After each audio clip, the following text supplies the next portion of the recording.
je suis tellement contente d'être ici avec vous et de partager un sujet qui m'est très cher. Donc, une pathologie qui affecte beaucoup de patients en France. Mais je vais déjà vous raconter un petit peu mon histoire. Donc, comme disait Mélissa, je suis orthopédiste et orthésiste. C'est une profession qui est peu connue encore du grand public. Donc, j'ai la chance d'exercer ce métier qui est passionnant puisque on travaille avec la tête et on travaille avec les mains. Donc, c'est absolument génial. Donc, je fabrique, je conçois, j'invente, je crée et surtout j'aide. J'aide les gens dans leur douleur, dans leur manque d'autonomie et aussi dans leur vie quotidienne. Voilà. Donc, tout a commencé il y a maintenant une bonne dizaine d'années. Donc, je venais tout juste de débuter cette profession, parce que j'en ai fait d'autres avant. J'ai fait d'autres choses, mais celle-ci, c'est la bonne, en tout cas. Donc, j'étais chargée auprès du ministère de la Santé pour travailler sur un diplôme d'État, écrire. Et puis, j'ai rencontré un monsieur qui est professeur universitaire en médecine, qui est anthropologue. Et puis on papote, évidemment, autour d'une table ronde avec plein de gens. Et puis, il me dit « Mais vous faites quoi ?» Alors, je lui dis « je fais de l'orthèse, je crée, je fabrique. C'est vous dont j'ai besoin. » Alors, je dis « Ah bon, ok, on va en discuter. » Il me dit « Voilà, moi, je m'occupe d'une maladie. Une maladie qui n'est pas commune, qui est compliquée. Et l'orthèse, c'est le traitement au cœur de cette pathologie. Donc, cette pathologie de l'air dans l'os. Est-ce que ça vous parle de l'air dans l'os? Non, moi non plus. Parce que ça n'existe pas, de l'air dans l'os. Par contre, le syndrome des l'air dans l'os, il existe bien, lui. C'est une pathologie du tissu conjonctif. Alors, le tissu conjonctif, c'est quoi? C'est un grand mot qui veut dire plein de choses. Le tissu conjonctif, c'est du collagène. Le collagène, c'est une partie de collagène. Il n'y a pas que du collagène dans le tissu conjonctif. Mais le collagène, c'est la colle. C'est le tissu de soutien. Donc, c'est une pathologie du tissu de soutien, du tissu conjonctif. Alors, imaginez que notre corps, nous, êtres humains, on est fait de 80% de tissu conjonctif. Donc, imaginez un petit peu le bordel là-dedans. Quand même, il faut le dire, 80%. Donc, c'est une pathologie qui est multisystémique et avec une symptomatologie qui est vaste. Compliquée à diagnostiquer, justement, puisque symptomatologie vaste. Ça touche tous les organes.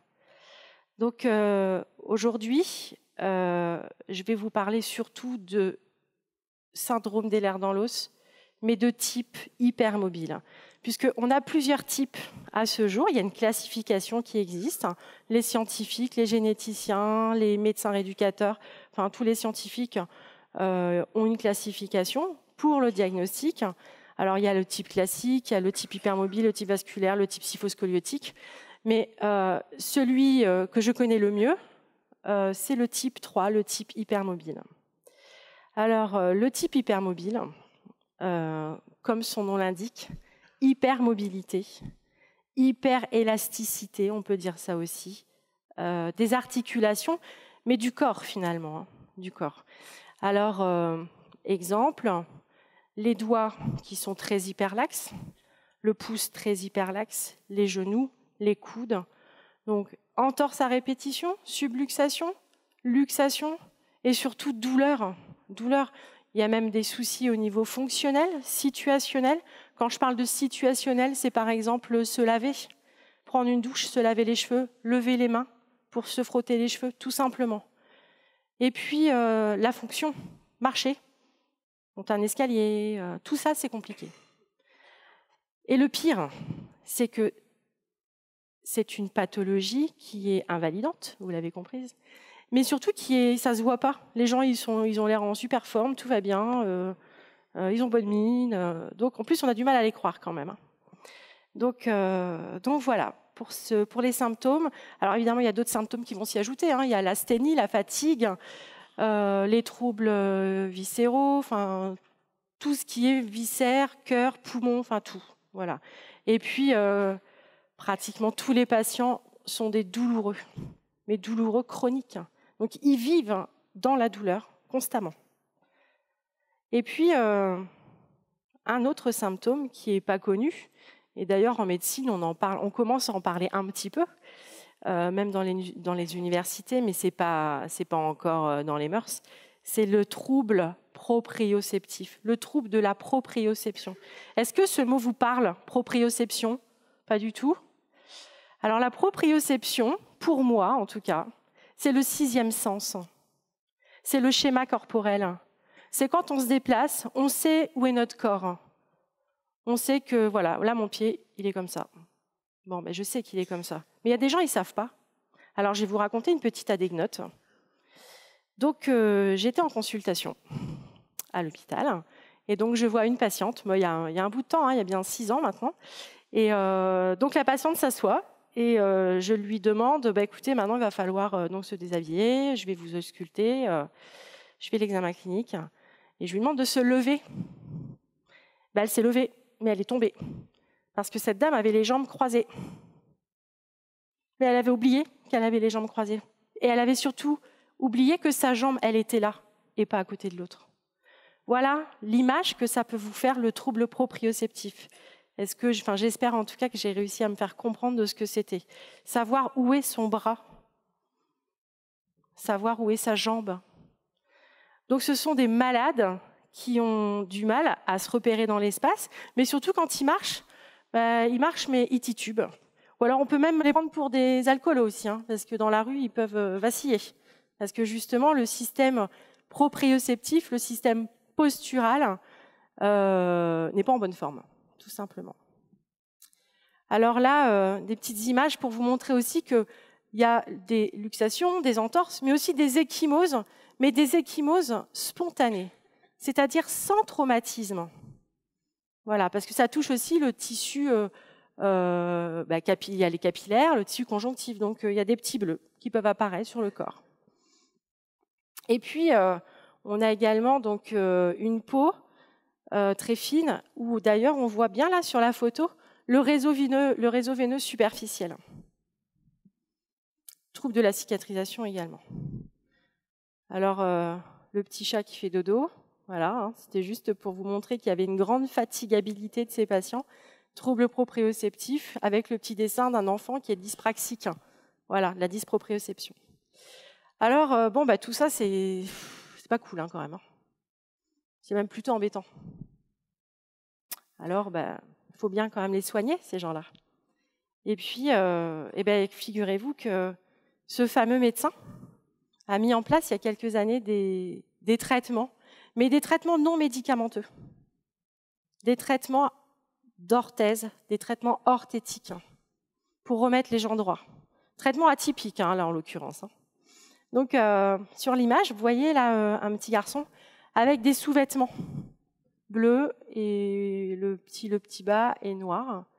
Donc ce sont des vêtements de proprioception, des sous-vêtements. Eh oui. Alors le but de ces traitements, c'est de venir comprimer le corps. Donc si on comprime le corps, on va resserrer les tissus, notre peau, ok ? Et donc on va avoir une meilleure perception de son corps. On va contenir le corps sans l'immobiliser. Eh bien, figurez-vous que ça marche. C'est dingue, mais ça marche. Donc, on ne soigne pas tous nos patients. Je n'ai pas dit qu'on avait 100% de réussite avec tout ça, mais en tout cas, on peut redonner de l'autonomie et aussi un peu d'espoir à nos malades. Voilà, parce que c'est ça aussi ce dont ils ont besoin. C'est de l'écoute et de les encourager à aller mieux. Donc, traitement orthétique, voilà, c'est mon job. Moi, je suis orthopédiste et orthésiste, donc je fais une multitude d'orthèses et surtout celle-ci. Voilà. Et puis, on a inventé un gant. Alors, je suppose qu'il n'y a même pas besoin d'être en situation de handicap, d'ailleurs, parce que quand on a des difficultés à ouvrir les bocaux, les bouteilles d'eau, les canettes, de coca, enfin, couper du pain, tout ce qui est très fonctionnel de la vie quotidienne. Donc, on a inventé un gant que je prénomme le gant de préhension. Donc, c'est un gant avec un silicone en face palmaire pour pouvoir aider les gens à mobilité réduite d'être autonomes. Voilà ce que c'est, rendre les gens autonomes dans leur vie. Alors, elle vient d'où cette idée? Cette idée géniale de vêtements de compression. C'est un générique de base des vêtements de compression pour les gens qui ont été brûlés. Okay. Et puis ensuite, on s'est dit, mais les gens qui font du sport, ils mettent plein de vêtements de contention. Et les gens qui font de la plongée, ils sont habillés en combi complète. Et quand on voyait nos patients un peu comme ça, un peu tordus, on s'est dit, mais si on les redresse par ce genre de combi, peut-être que ça va marcher. Eh bien oui, ça a marché. Donc on a fait une petite étude prospective et puis ça a fonctionné. Alors l'efficacité, efficace pourquoi? Parce que dans notre tissu, dans votre tissu conjonctif, dans votre peau, dans vos tendons, dans vos muscles, dans vos viscères, partout, il y a des capteurs et des récepteurs. Ils vont faire quoi ces capteurs et ces récepteurs? Eh bien, ils vont aller informer le cervelet de la position de votre corps, de ce que vous voyez, de ce que vous mâchez aussi, de comment vous allez déglutir. Donc ça va informer le cerveau de la position du corps et surtout ça va aussi inhiber la douleur. Pourquoi? On appelle ça le gate control. Je suis certaine que dans la salle, là, il y a déjà des gens qui ont utilisé des électrostimulations à visée antalgique. Vous savez, les petites électrodes qu'on pose sur un segment pour inhiber la douleur. Eh bien, c'est ça. C'est-à-dire qu'en touchant ou en comprimant un segment ou un membre, on va donner une autre information aux capteurs, qui sont des nocicepteurs, au cervelet. Donc, la douleur, elle va s'estomper. Elle revient quand même, mais on a un petit moment de tranquillité. Je pense que c'est humain. Quand on a mal, quand on se brûle, qu'est-ce qu'on fait? On frotte, on se touche. Voilà, c'est cet effet-là. On comprime pour inhiber la douleur.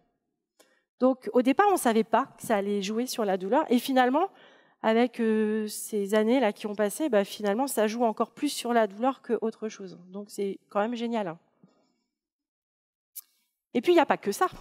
Il n'y a pas que les vêtements de proprioception, enfin, dits de compression. Il y a les orthèses plantaires, donc les semelles dites orthopédiques.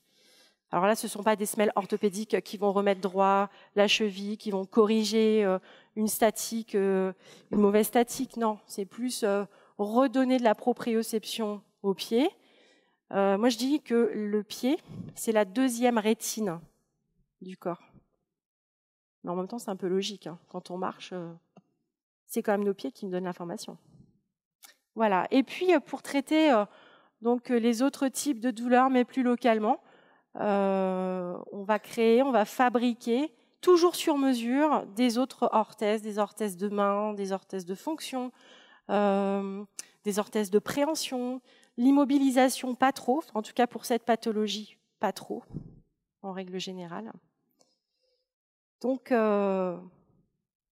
tout ça pour vous dire que le handicap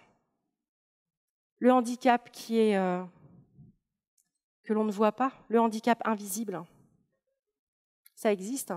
Il y a plein de gens autour de vous qui ont un handicap invisible. La différence, ça tue pas la différence. Au contraire, la différence, ça élève une personne. Et quand on peut aider une personne différente, forcément, vous allez également aussi vous accomplir dans votre vie de tous les jours. Parce que faire du bien, ça fait du bien.